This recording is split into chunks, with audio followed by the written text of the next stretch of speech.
funny. The service is abysmal. Everyone's squashing here like sardines. Delays, delays, delays. Facilities on the train's been absolutely shocking. Fair lot for your ticket anyway. Absolutely appalling. I'm Nick Knowles. And I'm Rihanna Sicchio, and this is UK's Worst, the programme that's proud to go from bad to worse.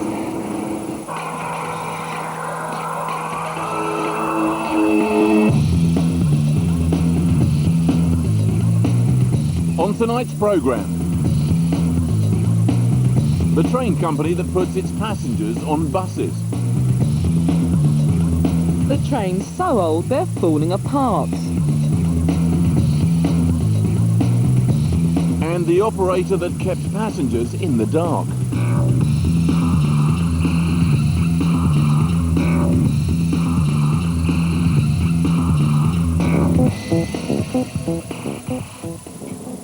We've had dozens of nominations for the worst railway, and later I'll be giving this to the winner. Now, there's been more chaos on the railways today. Well, the news for commuters doesn't get any better this morning, I'm afraid. A 48-hour strike is disrupting rail services for thousands of passengers. After a year of discontent, it's no surprise rail passengers are up in arms. The drivers down tools, rail track was folded, and while all that was going on, Stephen Byers took a holiday in India. Tony Blair has even called in ex-BBC boss Lord Burt to try and sort it out. Despite all the hot air, nearly a third of all British trains are late. Right, I think it's time we took a look at our first nomination.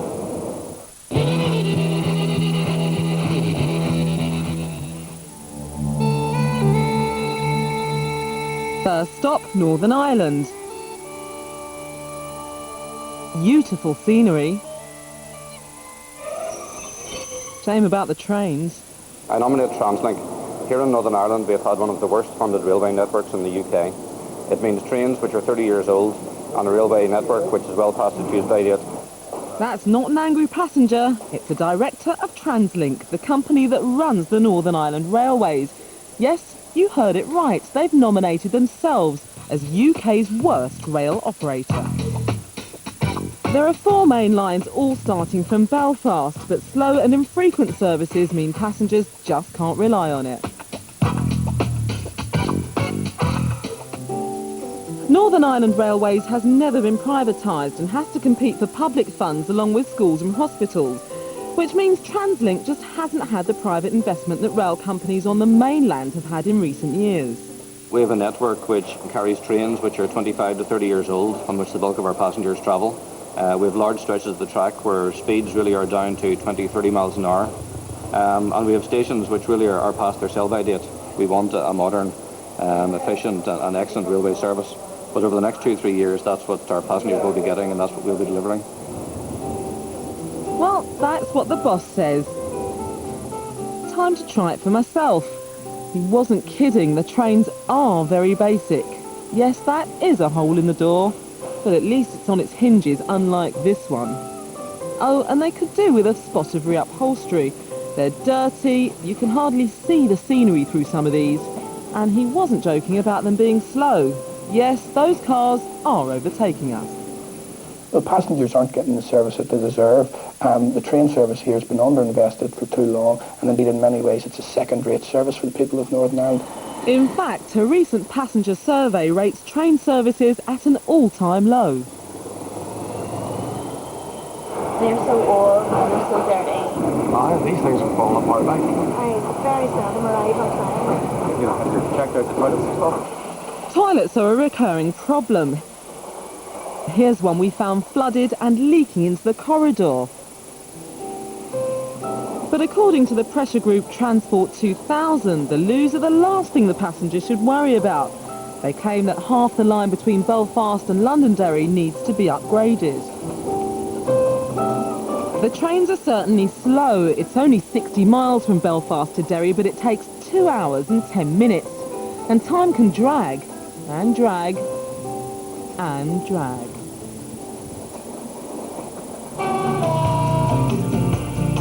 But at least the view's pretty, even through the dirty windows.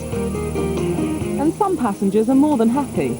We're on holiday, so we're very relaxed. The train suits us, it's very nice to travel on. Everybody's very helpful. All very well, as long as you don't depend on TransLink regularly. It's 9 o'clock at night, I've been travelling for most of the day, and now I'm going back to Belfast from Londonderry. Just been informed that the train in front of us has broken down, and God doesn't know how long we're going to be delayed for. And when I went to find something to eat, the guard said I would have to go for a stroll into town. Not very encouraging. 45 minutes later. It took me over 3 hours to complete the 60-mile journey back to Belfast. Average speed, a dawdling 20 miles per hour. It's over 20 years since we've had a brand new train in Northern Ireland now. That's just not acceptable. What we need is a major overhaul in the system.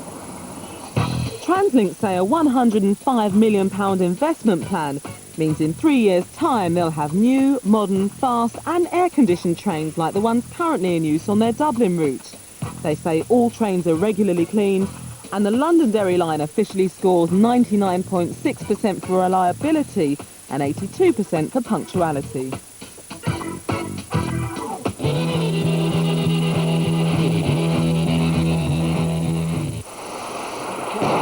There's a big difference between being on the Virgin Trains PR bandwagon and being on one of the trains. With the one, you get champagne. On the other, you may not get anything at all. We opened the buffet, and when we were there was nothing offered us. For publicity, it's flashing lights, but on the trains, you may not get any lights. For PR, you get smiling faces, but it's a different story on board. Virgin are absolutely miles ahead of anybody else for the worst service ever. Virgin Cross Country runs a network of commuter routes right across Britain. You can travel from Glasgow to Plymouth and many places in between. It has one of the worst records for punctuality and reliability in the country. I'm on my way to Leamington Spa now for the next nomination. Rob Bradford travels regularly from Derby to Leamington Spa for work. Only we're a bit late because the first Great Western train bringing my crew to meet me was cancelled, wasn't it, chaps? And unfortunately, my connection from Birmingham was 37 minutes late. On board, everyone has a Virgin story to tell. They told us there was a problem with the engine and everybody had to get off. We all got off, but then a whole new load of people got on, and the train then reversed out and went off to Manchester. So I don't know what that was all about, but there obviously wasn't a problem with the engine. They just wanted us off it. I've had 2 trains cancelled down. How late are you? About 2.5 hours. I deliberately caught an earlier train, i.e. the one I got, rather than one that got me there a bit later, because I suspected something would inevitably go wrong. So every and it has. This train is now over an hour late, and this is the train we're going on to meet someone who wants to complain about the railway. And we're going to be late for that interview as well. That's quite funny when you think about it, isn't it? Which is more than you can say for the toilets. You need a sense of humour to appreciate these loos. And then to add to the fun... Oh, that's nice, the lights have gone. Hello, darkness, my old friend. We sat in total darkness for 15 minutes. Come to talk with you again. Finally made it to Leamington Spa, 45 minutes late. There's been so much drama, I've almost forgotten what I've come for. Oh yeah, a nomination, that's right. I nominate Virgin Cross Country because, well, I never know what time I'm going to get home, and I never know when they're going to turn up. Rob's asked me to make his daily journey back to Derby with him. We're going to take the 17:15 from Leamington Spa to Birmingham, hopefully picking up the 18:44 from New Street to Derby. The first surprise, the Leamington train arrives on time. Can't be that bad. It's just so unreliable.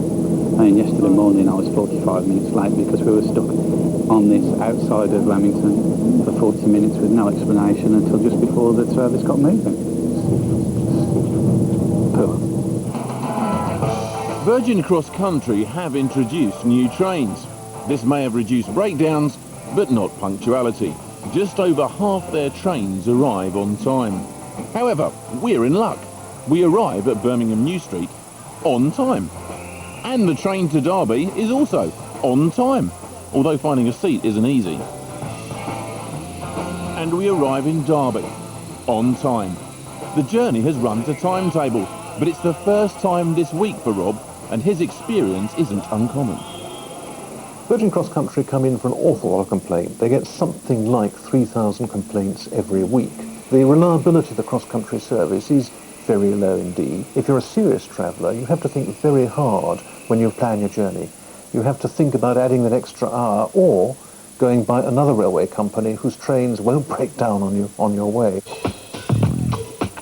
Virgin Cross Country say that a new fleet of Voyager trains and over £1 billion worth of investment will transform the service and make it fit for the 21st century.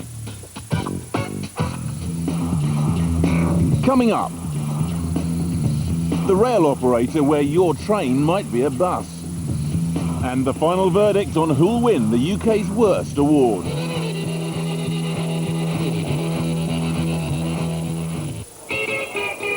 Leeds, it's booming. So is Newcastle. Manchester's busier than ever before, and York's just plain beautiful. And the rail service that connects them, bleeding awful. I'd like to nominate Arriva Northern Trains as being the worst train operator in the UK today.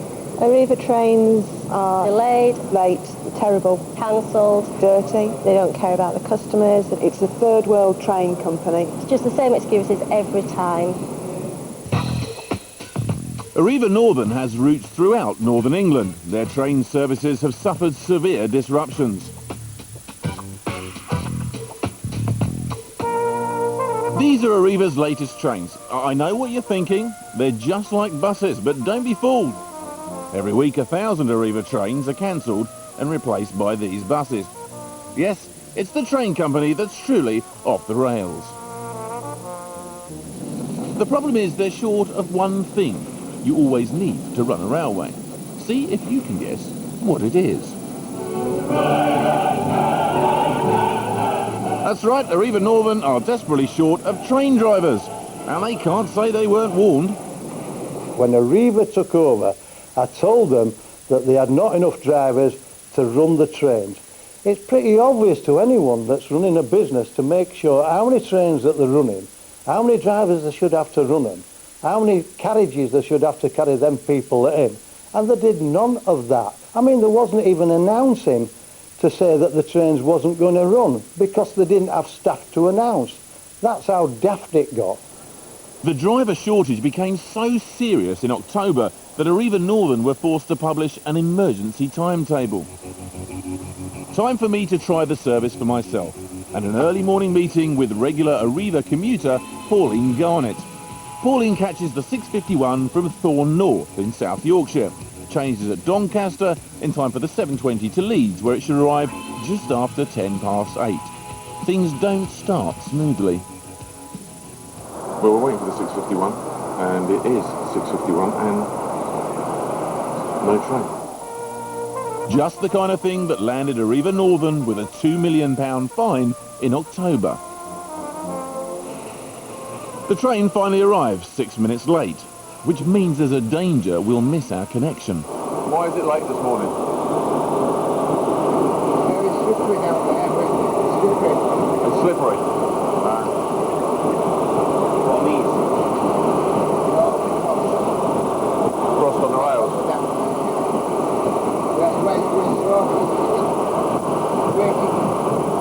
Once you slip, it's bad. You get across the station. Oh, I see. Yes, frost. Can't imagine trains ever being able to run in that. We make our connection in Doncaster, and all's looking well, until... We stopped here and the doors won't open. This is a normal thing. You can sit here for about 5 minutes while they find the instructions to open the door. Not that we need any more passengers. It's getting crowded here. But never mind, we're on target to arrive in Leeds on time. A rarity, apparently. Yesterday our train was delayed by 40 minutes. Then 2 trains pulled into Doncaster and left to go to Leeds 3 minutes apart. There was one train that was packed to the gunnels and people standing on one another's shoulders, and the next train was empty, which was absolutely ludicrous. One person who certainly thinks so is Wakefield MP Dave Hinchcliffe. I go to see him letting Arriva Northern take the strain. Sorry I'm an hour late. Nice to meet you. Is it? Welcome to Wakefield. Yeah, but an hour late, is that unusual? It's a good result. You've done very well only being an hour late. At least you've got here. which in many respects is quite unusual. I think in a sense in West Yorkshire people have become resigned to a very bad situation. People are not perhaps complaining as much as they should because people have shook their head and thought, what can we do? So how does a train company end up with no train drivers? It's a simple question of money. With Arriva, it takes 15 months to become a qualified driver, at which point they pay you £24,000 a year. But GNER pay almost £10,000 more. Not surprisingly, as soon as they qualify, many drivers move to better paid jobs, leaving Arriva Northern still short of staff. The ones that have suffered are the passengers out there. They've been paying for a train that hasn't come. Then they've had to go find a bus to take them where they wanted to be. Arriva have a lot to answer for. Arriva say that the franchise was seriously underfunded, understaffed, had insufficient rolling stock and a serious maintenance backlog when they took over in February 2000. They've begun a significant driver recruitment and training programme and are working to restore the service their customers expect and deserve.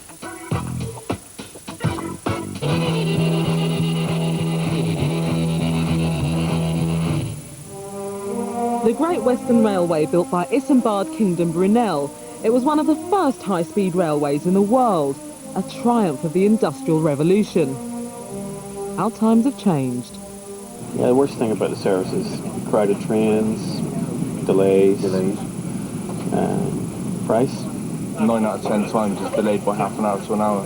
I think they're consistently late, consistently poor, and consistently expensive. I'm Matthew Taylor, the Liberal Democrat MP for Truro and St Austell in Cornwall. I have to use First Great Western to get to and from Parliament, but their services have been so awful. Broken trains, lack of air conditioning, toilets not working. That's why I want to nominate them as the UK's worst train company. First Great Western run from London Paddington to South Wales, the Cotswolds and the West Country. The company appear to have real problems with punctuality.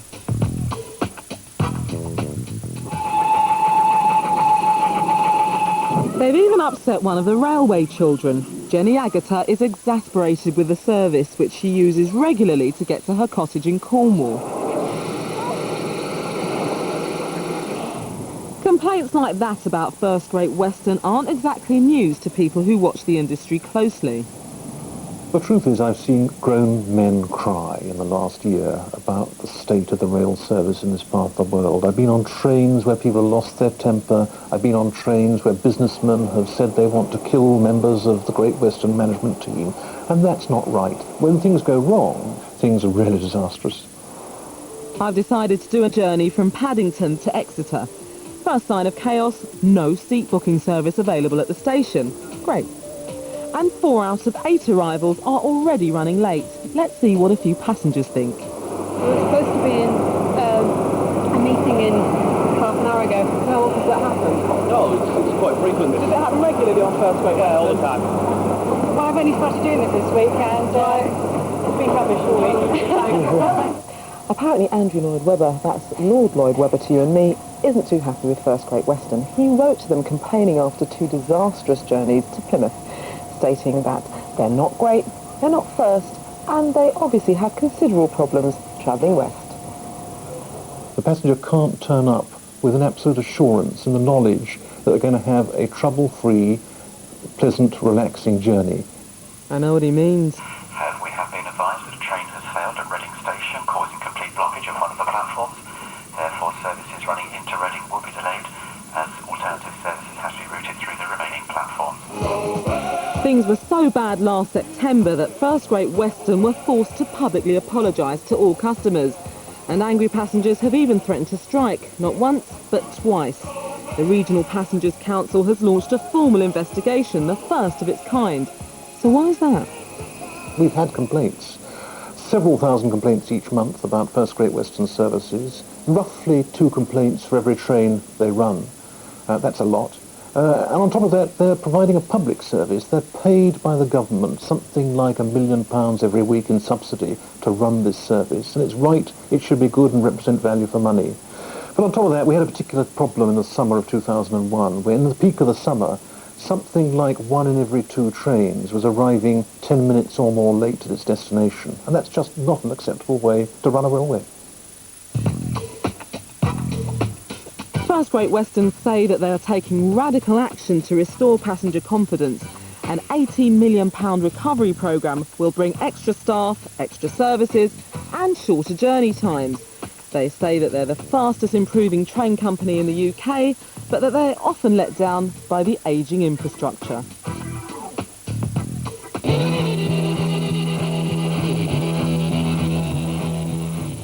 As the final test, we spent a whole day from 7 a.m. to midnight travelling with each operator. On TransLink Northern Ireland Railways, we caught 14 trains, starting in Belfast and ending in Bangor. The trains were old, slow and uncomfortable, but because the service isn't very frequent, there was a lot of standing around on chilly platforms. More of those horrible toilets. And one train had a brick thrown at it. But on the plus side, the staff were helpful and the views were spectacular. We arrived in Bangor 5 minutes late and the total delay for the day was 1 hour and 31 minutes. Here's our route on Virgin Cross Country. 8 trains starting off and finishing up in Derby. Again, we encountered several crowded trains. And we found a pretty unpleasant toilet. But we arrived on time at midnight. Total delay for the day, half an hour. First Great Western, 10 trains starting at Didcot Parkway and ending up in Bristol via Cardiff, Paddington and Exeter, amongst others. Now, because there were no seats, we got stuck with a sliding door. Very annoying, and most of the trains were crowded. We finished in Bristol on time at midnight. Total delay for the day, 48 minutes. And Arriva Northern. 15 trains starting in Leeds and ending up in Huddersfield. Again, it was crowded. There were scruffy carriages and dirty toilets. Our train to Sheffield became a bus and we missed our next connection. By the time we arrived in Bradford, we'd missed the last train and were stuck there till the next morning. We finally arrived in Huddersfield by bus the next day. Total delay, 11 hours and 29 minutes. Well, that's all 4 contenders. Let's recap on our runners and riders. TransLink Northern Ireland Railways, a slow and dirty train to Derry. Virgin Cross Country, delays, crowding and blackouts make each journey an adventure. Arriva Northern, not enough drivers means trains cancelled and replaced by buses. And First Great Western, so bad the passengers threaten to strike. Time to meet the judges. Jonathan Tyler is a transport consultant who's worked in the rail industry for 37 years.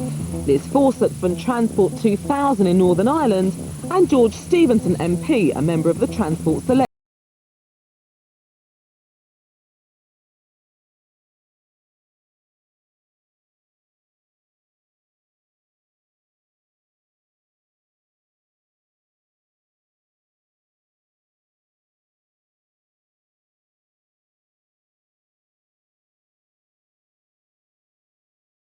Okay, now you've seen the evidence. What are your initial thoughts?